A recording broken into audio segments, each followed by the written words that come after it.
Okay, so what we're going to do now is we're going to actually change the bottom bracket.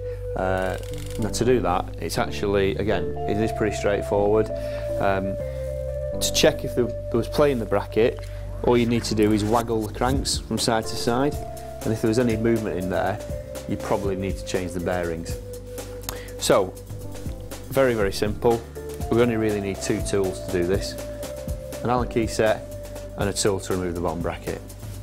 So, first things first, we need to actually remove the Allen key bolts, which actually clamp the crank around the axle. So 5mm Allen key, undo these bolts.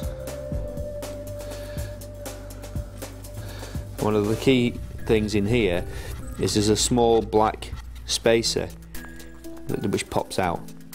That's really important that you don't lose that, because that sits just inside the crank. It's quite fiddly, but you just need to flick it out with your nail. The next thing we need to do is remove this end cap, and that's basically what tightens the crank up.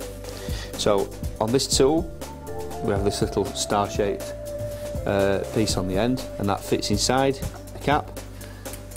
Yeah, and you just loosen it off. Once you've loosened it, you should be able to turn it with your hand.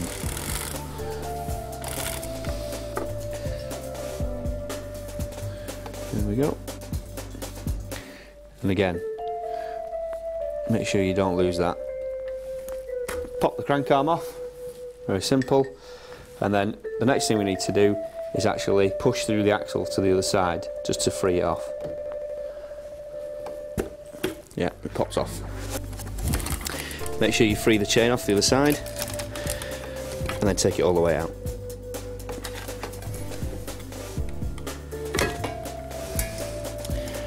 Now at this point, it's really useful to give this a really good clean using some degreaser products, and you can just use hot soapy water because it's really quite difficult to clean on the back of the chain set. So now's a really good opportunity to get in there and get all the gunk and grease off the back of your chain rings. Okay, the next thing we need to do is actually take the bottom bracket bearing out of the frame. So these are actually really clearly marked with an L and an R, depending on which side of the frame they go on, and also there's an arrow to show you which way it tightens up. Okay, this one tightens to the right, so obviously we're going to go to the left to loosen it. So push down quite firmly on the cup, yeah, and then just use the tool. This tool's great because it's got a really nice long lever on it, so it's great for lots of leverage. So it takes no effort at all.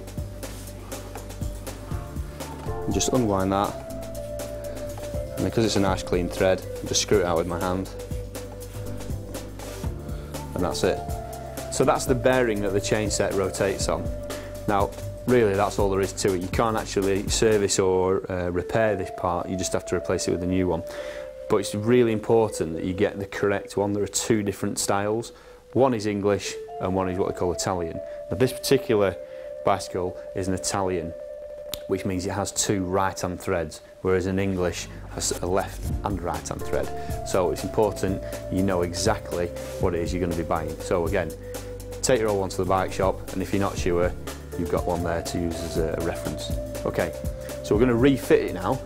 Very simple, it's just doing everything in reverse. So get the bearing, and this one actually has the side and the direction which it tightens up. So you position it back in there. There's plenty of grease and stuff already in there. Screw it back in. You can see how smooth it is. Okay, pop the tool back on. Just making sure you line up the splines, and then last little bit. Again, it's nice and easy because we've got a nice long lever.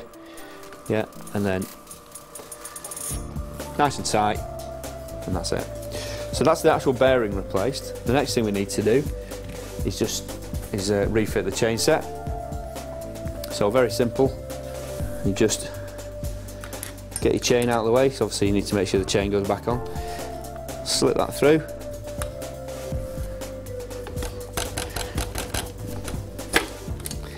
Yeah, and then if you just pop the chain back on the chain ring, it's not going to get caught out of the way. Okay, and then shove that all the way through. You should be able to push it through by hand, and then give it a little turn.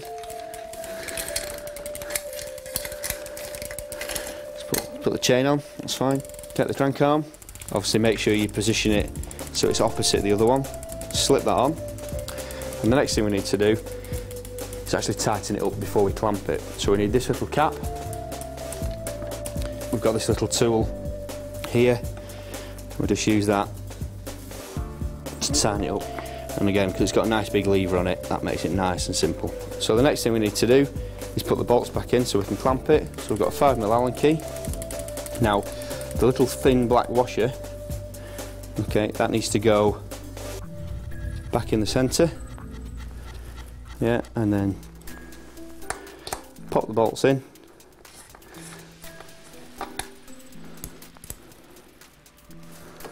Like so. Once they've made contact, I'm just going to give those half a turn on each just to make sure they're nice and tight. And that's it, we're ready to go.